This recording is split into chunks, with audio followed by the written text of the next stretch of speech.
Hello students. आज हम लोग मैथमेटिकल टूल्स का एक नया टॉपिक स्टार्ट करने वाले हैं जिसका नाम है क्वाड्रेटिक इक्वेशन। ठीक है, क्वाड्रेटिक इक्वेशन का एप्लीकेशन हम लोग पढ़ेंगे। हम लोग इसमें पढ़ना क्या है वो पहले समझ लेते हैं। पहले क्वाड्रेटिक इक्वेशन जो हम लोग 10 क्लास में पढ़े हैं उसका कुछ एग्जांपल्स देंगे। उसके बाद फिज़िक्स में क्या यूजेस है उसको फील करेंगे हम लोग अच्छे से। ठीक है, चलो स्टार्ट करते हैं। क्वाड्रेटिक इक्वेशन, क्वाड्रा का मतलब क्या होता है पहले ये समझना हम लोगों को। क्वाड्रा मीन्स स्क्वायर होता है। ठीक है, थोड़ा सा आइडिया बन गया है यहाँ से क्वाड्रेटिक इक्वेशन से कि कुछ स्क्वायर वाला पार्ट होगा। ठीक है, इससे पहले थोड़ा एक पॉइंट को आते हैं, लीनियर इक्वेशंस को देखते हैं। जैसे सपोज हमारे पास लिखा हुआ 2x - 3 + 4, सही है। यहाँ हम सिर्फ ये बताना चाह रहे हैं कि वेरिएबल क्या होगा, अननोन क्वांटिटीज़ क्या होगा। यहाँ पर अननोन क्वांटिटीज़ कौन है, x। तो अगर हमको अननोन क्वांटिटीज़ निकालना रहेगा तो क्या करेंगे, इधर होगा 7, x = 7/2, सही है। यहाँ पर 1 अननोन था तो मेरे लिए रिक्वायरमेंट कितना था इक्वेशन का, 1 इक्वेशन का रिक्वायरमेंट था बस। जब एक अननोन निकालना रहता है तो एक इक्वेशन का रिक्वायरमेंट होता है, ये समझा रहे हैं। अगर 2 अननोन रहेगा तो 2 इक्वेशन का, 3 अननोन रहेगा तो 3 इक्वेशन का रिक्वायरमेंट होगा। जैसे यहाँ देखो, suppose x + y = 4, x - y = 2। अगर हम बात करें सिर्फ ये लिखते हैं x + y = 4, यहाँ पर अननोन कौन कौन है, x एंड y, 2 अननोन है, x y है। तो यहाँ पर सिर्फ एक इक्वेशन से काम नहीं चलेगा, एक और इक्वेशन का रिक्वायरमेंट होगा तभी ये इक्वेशन सॉल्व होगा, नहीं तो नहीं कर पाएंगे। अगर मान लो x - y = 2 दिया, अब सॉल्व हो जाएगा। सॉल्व करने का तरीका मालूम, ये कैंसिल हो जाएगा, 2x 4 2 6, x = 3 हो गया। तो किसी भी इक्वेशन में एक में रख देंगे तो y का वैल्यू निकल जाएगा। सपोज x इसमें ऊपर वाले में रखते हैं, x का वैल्यू 3 + y = 4, तो y = 1 आ गया वैल्यू। ये इस तरीके का 2 अननोन के लिए एक 12th क्लास में जाकर टॉपिक हम लोग पढ़ेंगे, करंट इलेक्ट्रिसिटी। करंट इलेक्ट्रिसिटी एक चैप्टर है बजाते, यहाँ पर एक लॉ आएगा किरचॉफ्स लॉ करके, वहाँ पे इसी तरीके का कंडीशन मिलेगा हम लोग को। वहाँ पे इस तरीके का मिलेगा, जैसे 2i - i2 = 10 है। सपोज i1 + i2 = 5 है। अब ये इक्वेशन सॉल्व करना पड़ता है। तो देखो यहाँ सिमिलरली यहाँ पे 2 अननोन था, यहाँ भी 2 अननोन है, i1 है और i2 है। इसको तो हम लोग सॉल्व कर लेंगे जैसे हम लोग 10 क्लास में पढ़े। चलो आगे बढ़ते हैं। 3 के लिए क्या हो जाएगा, 3। अब यहाँ पर हम लोग देख रहे हैं कि एक अननोन के लिए एक इक्वेशन का रिक्वायरमेंट हो रहा।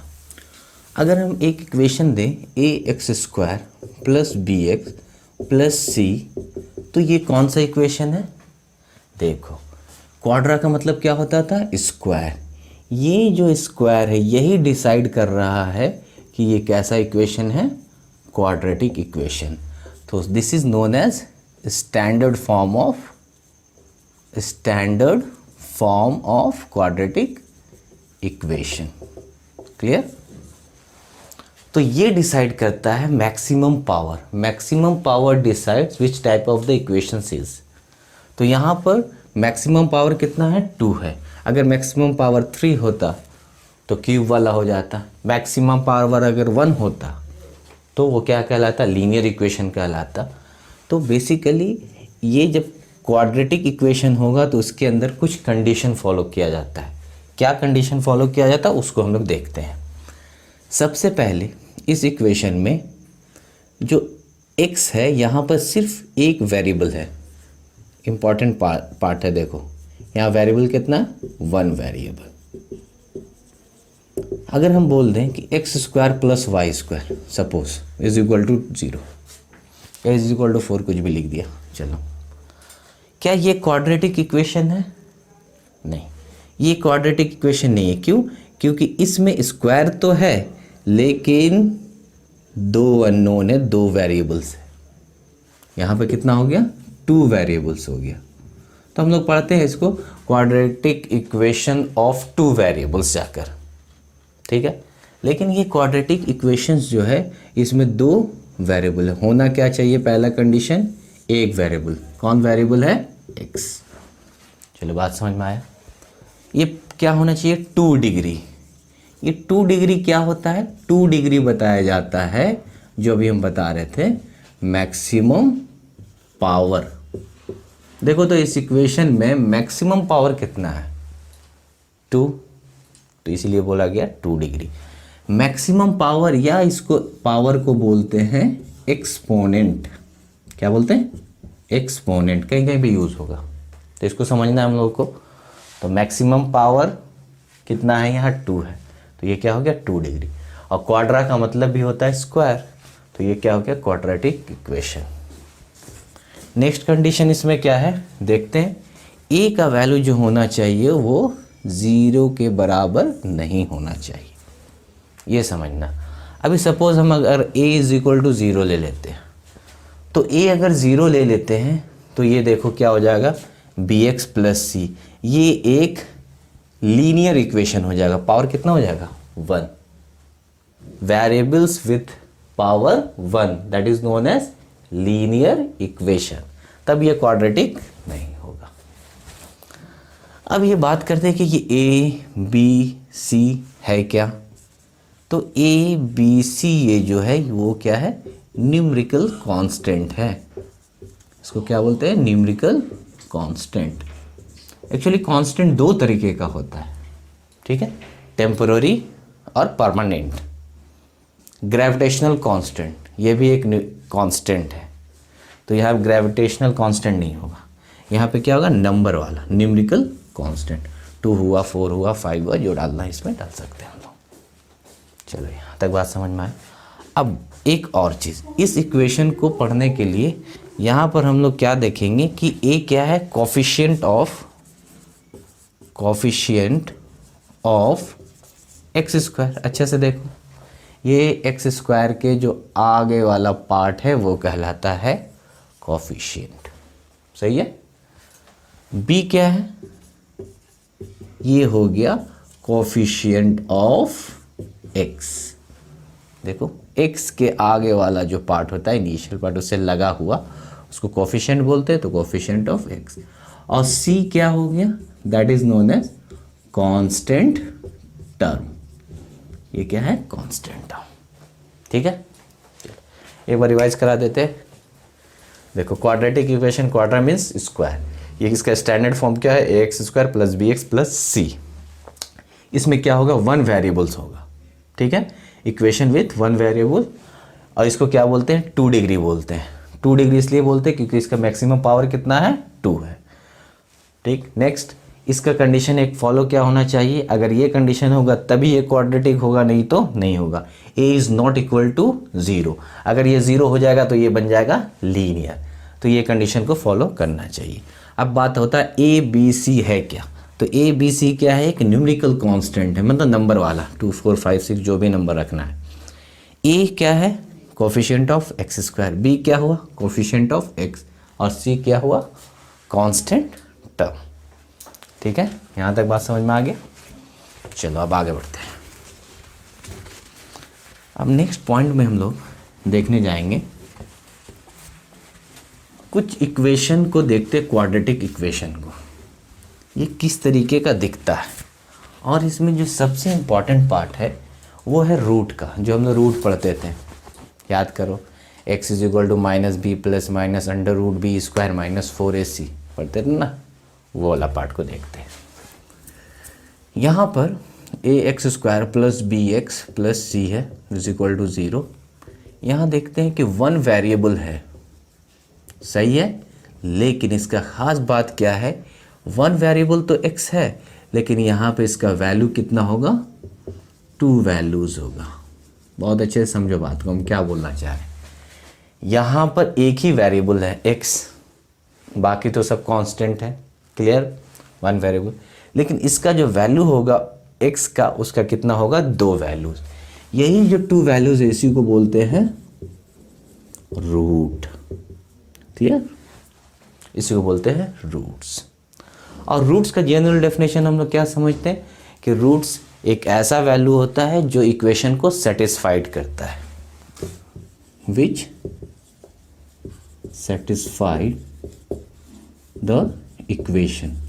सेटिस्फाई का मतलब क्या होता है कि जो वैल्यूज आया उसको अगर हम लोग क्वाड्रेटिक इक्वेशन में रखते हैं तो टोटल वैल्यू किसके बराबर हो जाएगा, 0 के बराबर।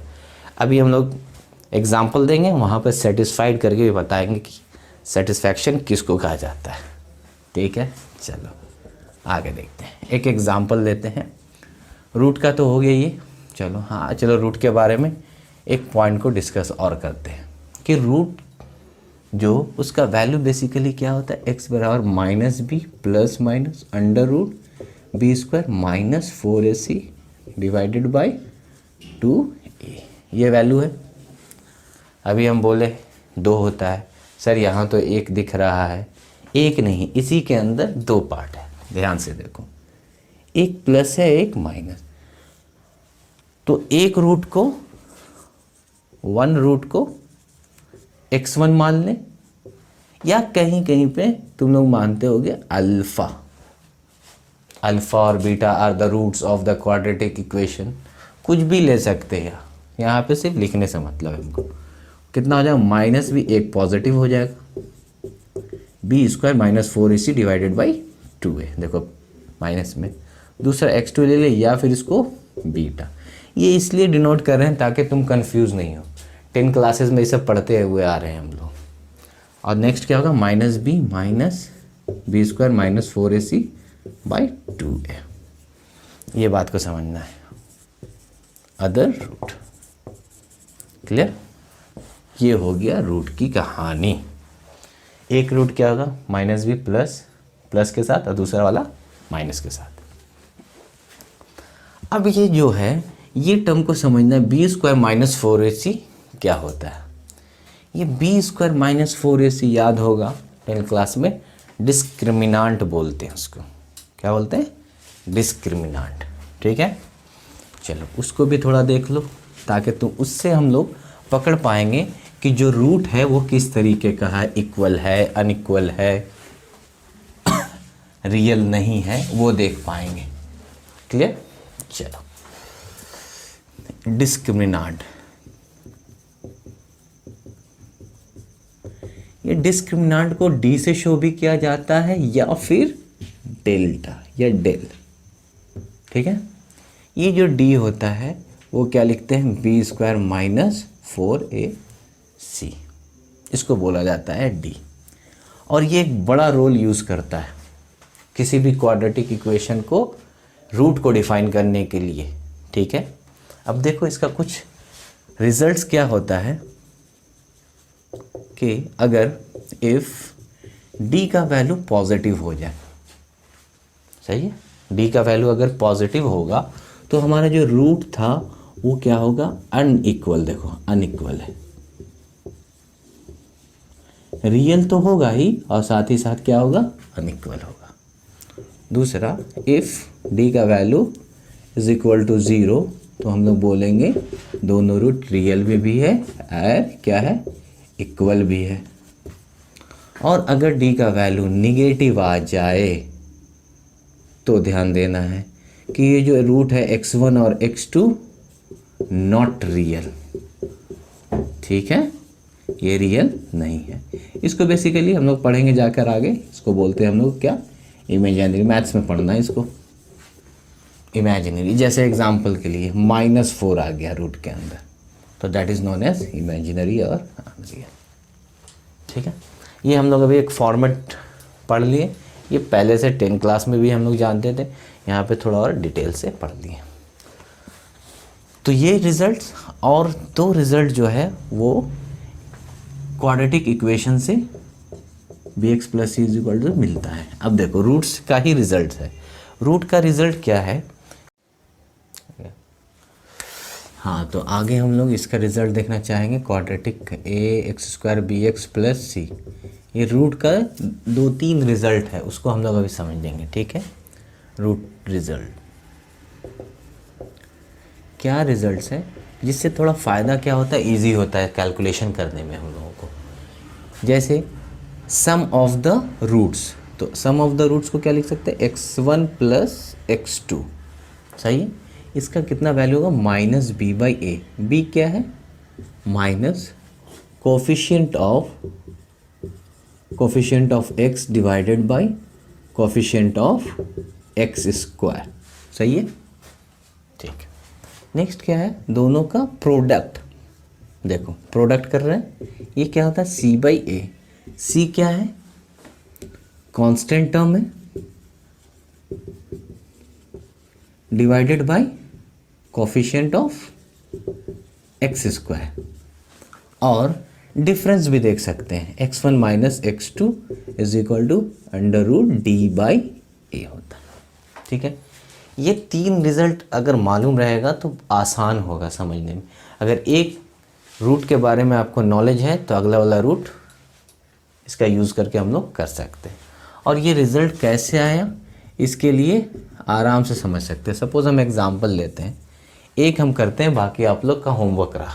इसको देखो, x1 का वैल्यू कितना था, minus B plus under root D by 2a, plus कर रहे minus B minus root D by 2a। Clear है यहाँ पर, देखो एलसीएम ले लिए, ये 2a हो गया, minus B plus root D पूरा कर लीजिए, minus B plus minus minus root D. सही है, अब देखो यहाँ पर से रूट डी कैंसिल हो गया, बचा कितना यहाँ पे, minus 2b divided by 2a cancel हो गया, आया कितना, माइनस b बाई ए। देखो तो यही है ना। इसी तरीके से प्रोडक्ट वाला भी कर सकते हैं और सम वाला भी। ठीक है, चलो अब हम एक एग्जांपल लेते हैं, उसमें ये सारे रिजल्ट जितना भी हम लोग पढ़े उसमें हम लोग यूज़ करेंगे एक एग्जांपल के साथ। चलो एग्जांपल लेते हैं, X square plus X minus 2 is equal to 0। पहले हम लोग इसको स्टैंडर्ड इक्वेशन के साथ मिलाएंगे। स्टैंडर्ड इक्वेशन क्या था, A X square plus B X plus C is equal to 0। देखो तो ए की जगह पे कितना है, 1, तो ए इज इक्वल टू 1। बी की जगह पे कितना है, 1, तो बी इज इक्वल टू 1। और सी की जगह पे कितना, -2। ठीक है, कोफिशिएंट्स लिख दिए और कांस्टेंट टर्म लिख दिए। इसको अब हम लोग रूट निकालते हैं, तो एक का लिखते हैं x1 माइनस बी होता है, तो b का वैल्यू कितना, 1 दे दिए, plus under root B square minus 4ac, तो बी स्क्वायर कितना होगा, 1 स्क्वायर माइनस 4ac। a और c का वैल्यू देखो कितना, -2 by 2a। Clear, -1 plus 1 square minus minus plus 4 2 ज़ा 8 बाई 2। ये कितना होगा, -1 प्लस देखो रूट 9 हो जाएगा डिवाइडेड बाई 2 हो जाएगा, -1 प्लस 3 डिवाइडेड बाई 2 2 बाई 2 कितना आ गया, 1। तो एक रूट आ गया x1 भाई बराबर 1। दूसरा हम लोग वो टेक्निक से निकाल सकते हैं, दूसरा तो माइनस रख के कर सकते हो। जैसे x2 इज इक्वल टू हो जाएगा -1 माइनस रूट 9, देख लो यहीं पर डायरेक्ट डिवाइडेड बाई 2, तो ये -1 -3 डिवाइडेड बाई 2 -4 बाई 2, आंसर कितना आ गया, -2। मतलब जो रूट आया हमारा वो कितना आया, 1 आया और -2। सही है, और जो हम लोग रिजल्ट अभी लिखे थे उससे भी पता कर सकते थे। देखो जैसे x1 plus x2 is equal to minus B by A था, ये और करके बता रहे हैं कि अगर एक रिजल्ट पता रहेगा तो दूसरा आसानी से हो जाएगा। x1 का वैल्यू कितना है, x1 का वैल्यू 1 है, प्लस x2 लिख दिए, माइनस b के जगह पे कितना है, 1 बाई ए के जगह पे भी 1 है, तो -1 हो गया। अब ये देखो ये जाएगा इस साइड, तो x2 का वैल्यू कितना हो जाएगा, -2। देखो तो x2 का वैल्यू -2 आया। तो ये रिजल्ट्स का ये फ़ायदा है याद रखने का। ठीक है, चलो यहाँ से हम लोग एक चीज़ और सीखें। देखो, एक हम बताए थे ना कि सेटिस्फाइड करना सिखाएंगे हम अभी। देखो, सेटिस्फाइड करना सिखाते हैं। ये क्या था, X square plus X minus 2 is equal to 0 था इक्वेशन। रूट कितना आ गया था, रूट आया, एक का 1 आया था और दूसरे का -2 आया था। अब इसमें हम लोग वैल्यू को रखेंगे और वैल्यू को रखने के बाद एक बार 1 रखेंगे और एक बार -2। ये वैल्यू रखने के बाद अगर 0 आ जाता है तो हम बोलेंगे क्या कि ये जो रूट है वो सेटिस्फाइड का, ये रूट है तभी ये सेटिस्फाइड कर रहा है। ठीक है, चलो, एक 1 स्क्वायर प्लस 1 -2, देखो ये तुम्हारा LHS हो गया। तो LHS में कितना टर्म में है, देखो 1 स्क्वायर प्लस 1, तो 1 प्लस 1 कितना हो गया 2, -2 कितना आ गया 0। और ये देखो तो 0 किसके बराबर है, LHS के बराबर। क्लियर, इसको बोलते हैं सेटिस्फाइड होना। अब दूसरा देख लो, -2 का वैल्यू रख के देखो, मतलब x2 का वैल्यू जो -2 आया था उसको रख के देखो। तो -2 का स्क्वायर प्लस -2, फिर यहाँ -2, देखो क्या आएगा, ये कितना हो गया 4 आ गया, और यहाँ माइनस कितना हो गया 4, देखो यहाँ 0 आ गया। तो इसका मतलब -2 जो हम रखे हैं और ये जो 1 रखे हैं वो इसका इक्वेशन का रूट है। तो रूट क्या करता है, सेटिस्फाइड करता है। सेटिस्फाइड करना इसी को बोलते हैं। ठीक है, चलो, ये तो हम लोग मैथ्स वाला पढ़ लिए पूरा। ये जो हम लोग पढ़े वो सारा क्या था, मैथ्स में जितना भी। अब हम लोग क्या करेंगे, फिज़िक्स का इसका फील लेंगे। अच्छे से देखना इसमें फिज़िक्स में कैसे इसका यूज़ आता है। एक बात ध्यान में रख के आगे बढ़ेंगे कि 1 वेरिएबल का कितना वैल्यू होता है, यहाँ पर 2 वैल्यूज़ होता है। इसको अगर दिमाग में रख के करेंगे तो आसानी से समझ में आएगा आगे वाली बात। ठीक है, चलो एक एग्जाम्पल के साथ समझाते हैं। यूज़ इन फिज़िक्स, थोड़ा समझ में आएगा, अब फील आएगा इसको क्या है। देखो, जैसे एक नाम है, एक बच्चा है जिसका नाम है मोनू। ठीक है, और ये अपने घर से स्कूल जाता है, कुछ दूरी पर है स्कूल, और इस होम से स्कूल के बीच में एक इसका दोस्त है जिसका नाम है सोनू, उसका घर मिलता है यहाँ पर। सही है, जब ये मोनू स्कूल जाएगा और स्कूल से जब फिर वापस भी आएगा तो सोनू उसको कितने बार देखेगा, 2 बार।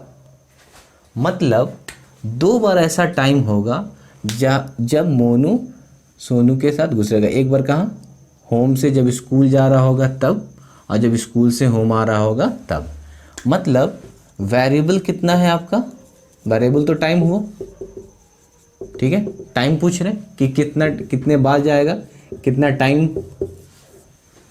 तो टाइम क्या हो गया, एक वेरिएबल हो गया, एक वेरिएबल। लेकिन इसका वैल्यू कितना है, देखो आराम से, वैल्यू 2 है ना। एक बार होम से स्कूल जाते हुए, एक बार स्कूल से होम आते हुए। मान लो कि एक बार यहाँ पर 8 बजे गया, ठीक है, वापस जो आया वो 12 बजे आया। तो देखो टाइम ही का एक ही वेरिएबल है लेकिन वैल्यू कितना हो गया, 2 टाइम। तो ऐसे कैलकुलेशन में क्वाड्रेटिक इक्वेशन का ज़रूरत पड़ेगा। ठीक है, चलो एक और एग्जांपल देखते हैं हम लोग। अब यही दोनों दोस्त क्या किया कि कुछ हाइट पर मोनू खड़ा था, मतलब मान लो कि छत पर था, और नीचे से सोनू है। सोनू को बोला कि एक बॉल को फेंको, ठीक है, मेरे तरफ। ये कुछ हाइट पर है, एच हाइट पर। ये जब बॉल फेंकता है ऊपर की तरफ, बोलता है कि इसको कि कैच करेंगे हम, लेकिन ये कैच नहीं कर पाता है। यहाँ तक हाथ आता है, जब यहाँ से निकल जाता है बॉल, ठीक है, अब फिर वापस इसके पास आ जाता है। तो हुआ क्या कि ये एच हाइट पर मोनू बॉल को 2 बार देखता रह गया।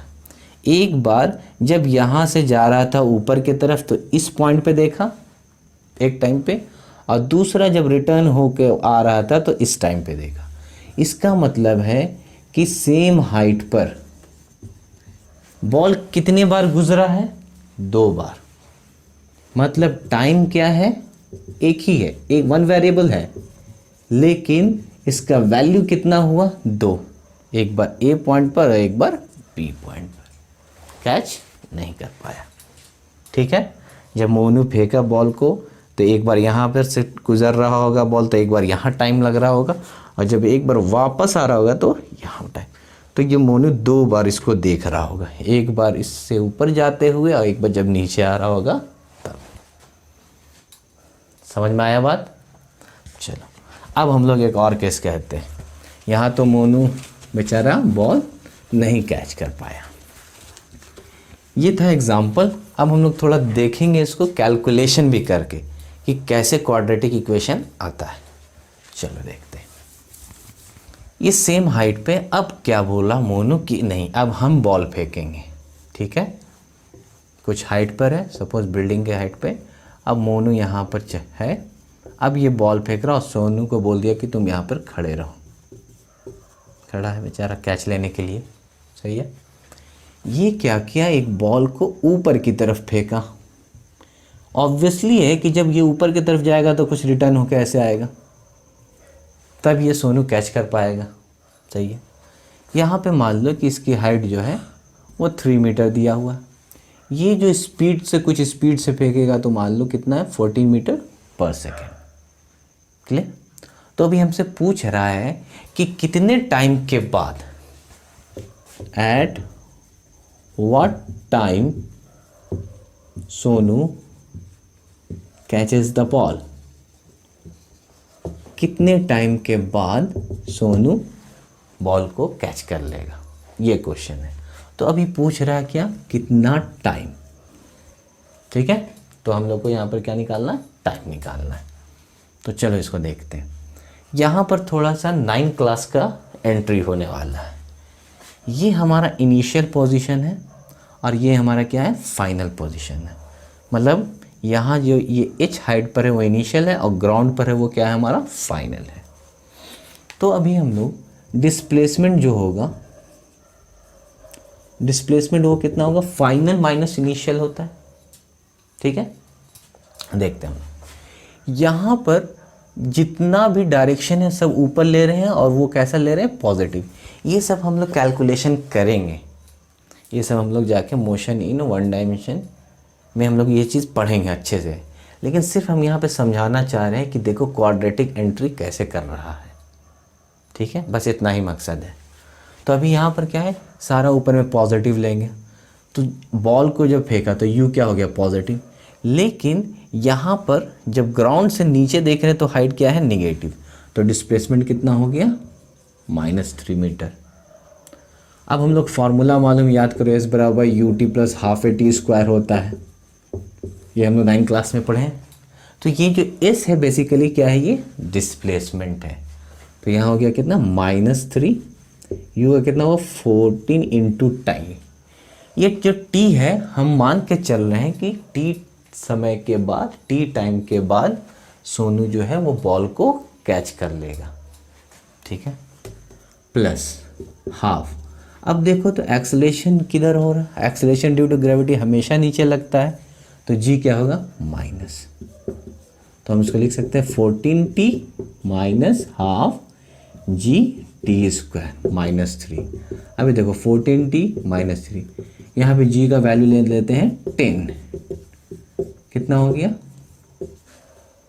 यहाँ आ गया तुम्हारा -3, 14t -5t स्क्वायर। इसको एक साइड में कर लेते हैं, तो 5t स्क्वायर -14t -3 = 0। अब देखो फिल करो, अब क्लियर है। ये जो इक्वेशन आ रहा है वो इक्वेशन कैसा है, क्वाड्रेटिक है या नहीं है, देखो स्क्वायर है तो एक क्वाड्रेटिक इक्वेशन हो गया। सिंगल वेरिएबल है, कोई दिक्कत नहीं। इसका मतलब ये इसके लिए कितना टाइम होगा, 2 टाइम होगा।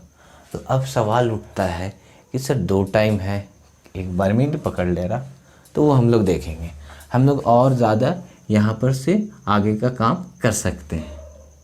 ये हो जाएगा, आराम से वैल्यू रखना है, क्या रखेंगे, हम हल्का हिंट कर दे रहे हैं जल्दी में। T is equal to T1 ले सकते हैं माइनस बी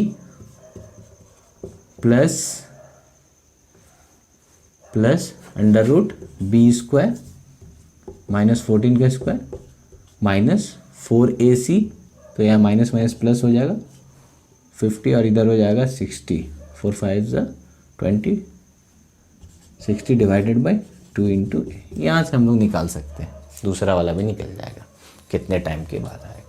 अगर टाइम निगेटिव आता है, अब सपोज़ इसका जब हम लोग कैलकुलेशन करेंगे तो 2 टाइम आने वाला है। एक टाइम कितना आएगा, एक टाइम तुम्हारा आएगा सपोज़ यहाँ पर 3 सेकेंड और दूसरा टाइम आएगा -1/2 सेकेंड। इसको देख लेना इसको करके, ठीक है। तो ये टाइम जो है वो निगेटिव नहीं होता, नेवर निगेटिव, तो इसको कंसीडर हम लोग नहीं करेंगे।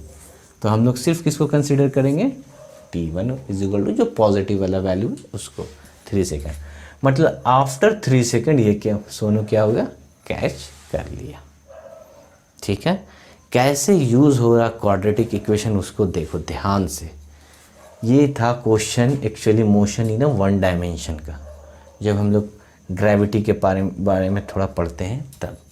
लेकिन ये बन रहा कैसे, देखो सिंपली बन रहा है। ये तो चलो ये तो तरीका है, प्रोसेस है, लेकिन एक्चुअली मैथ्स कहाँ पर यूज़ हो रहा है क्वाड्रेटिक इक्वेशन का वो देखना है, ठीक है। चलो एक और लास्ट एग्जांपल लेते हैं हम लोग, जो हम लोग पढ़ चुके हैं ऑलरेडी। रेजिस्टेंस के बारे में जान रहे होंगे, 10 क्लास में हम लोग ऑलरेडी पढ़े हैं रेजिस्टेंस पैरेलल में और सीरीज़ में। जब सीरीज़ में होता है तो क्या होता है, सम हो जाता है, R equivalent is equal to R1 plus R2। जब पैरेलल के लिए होता है तो क्या होता है, 1/R1 प्लस 1/R2, उसी को लेते हैं हम लोग, ठीक है। चलो ध्यान से देखो, सपोज़ हमारा एक इक्वेशन दिया हुआ है, एग्जाम्पल में देखते हैं कि यहाँ पर एक डायग्राम दिया हुआ है, ठीक है। ये R1 लिखा हुआ, ये R1 प्लस 3 लिखा हुआ, और इसका नेट इक्विवेलेंट दिया हुआ, मतलब इक्विवेलेंट रेजिस्टेंस ऑलरेडी दिया हुआ। इक्विवेलेंट बोल लो या टोटल बोल लो, ये टोटल इक्विवेलेंट या टोटल रेजिस्टेंस ऑलरेडी यहाँ पर गिवन है आपका, ठीक है। सपोज़ यहाँ पर हम ले लेते हैं 2 ओम, ठीक। चलो निकालना क्या है, आपको वैल्यू निकालना है R1 का। अब देखो यहाँ पर कैसे एंट्री करता है। हम लोग को मालूम है 1/RT is equal to 1/R1 plus 1/R2 होता है। तो यहाँ पर R2 के जगह पर कितना है, R1 प्लस 3, सही है। और इसका वैल्यू दिया हुआ है 2, तो 1/R1 प्लस कितना हो गया, 1/R1 प्लस 3, सही है। अब यहाँ पर एलसीएम ले लो, कितना हो जाएगा, R1 प्लस 3, तो ऊपर बचेगा कितना, R1 प्लस 3 प्लस R1 हो जाएगा। ये कितना हो गया, 2R1 plus 3 by R1 plus 3, clear. अब यहाँ से मल्टीप्लाई करें, यहाँ का कितना हो जाएगा, 2 2 4 R1 प्लस 6, इधर क्रॉस मल्टीप्लाई करेंगे तो R1 स्क्वायर प्लस 3R1 दिखा, ये दिख रहा है क्वाड्रेटिक। तो R1 स्क्वायर, इसको उधर लेकर जाओगे तो -R1 हो जाएगा, और इसको उधर लेकर जाओगे तो -6 हो जाएगा। देखो तो क्वाड्रेटिक आ गया, क्लियर दिखा। ये इक्वेशन था किसका, पैरेलल रेजिस्टेंस का। ये है फिजिक्स का क्वेश्चन, लेकिन देखो अब जो निकलेगा R1 वो निकलेगा क्वाड्रेटिक इक्वेशन से, सही है। एक क्वाड्रेटिक इक्वेशन हुआ। तो ये था लास्ट एग्जांपल इस टॉपिक का। आई होप कि समझ में आया होगा, सारी बात क्लियर हो गई होगी। और अगर नहीं समझ में आया होगा तो कमेंट करो, मैं अपने तरफ से 100% दूंगा। और जो भी प्रॉब्लम्स है एकदम बेसिक स्टाइल में पढ़ेंगे। होता क्या है कि मैथ्स अगर हम लोग समझ लेते हैं, लेकिन सिर्फ मैथ्स पढ़ लेते हैं, उसका फील अगर हम नहीं जान पाएंगे कि हमारा फिज़िक्स में कैसे यूज़ होगा, तो फिर कोई फ़ायदा नहीं है। क्वाड्रेटिक हम 10 क्लास में ऑलरेडी पढ़ चुके हैं, वो सब हम लोग रूट वगैरह देखे भी, लेकिन उसको फिज़िक्स में कैसे यूज़ किया जा रहा वो यहाँ देखना। ये जो एग्जाम्पल्स है इसको बैठ के 2-3 मरतबा सोचो कि हाँ ये क्वाड्रेटिक पढ़ा हुआ है, इसमें ऐसा क्यों हो रहा है, इसमें ये यूज़ क्यों करना पड़ रहा है, क्वाड्रेटिक इक्वेशन कहाँ पर बनेगा, ये बैठकर हम लोग को करना है। ठीक है, चलो ठीक है, थैंक यू, बाय।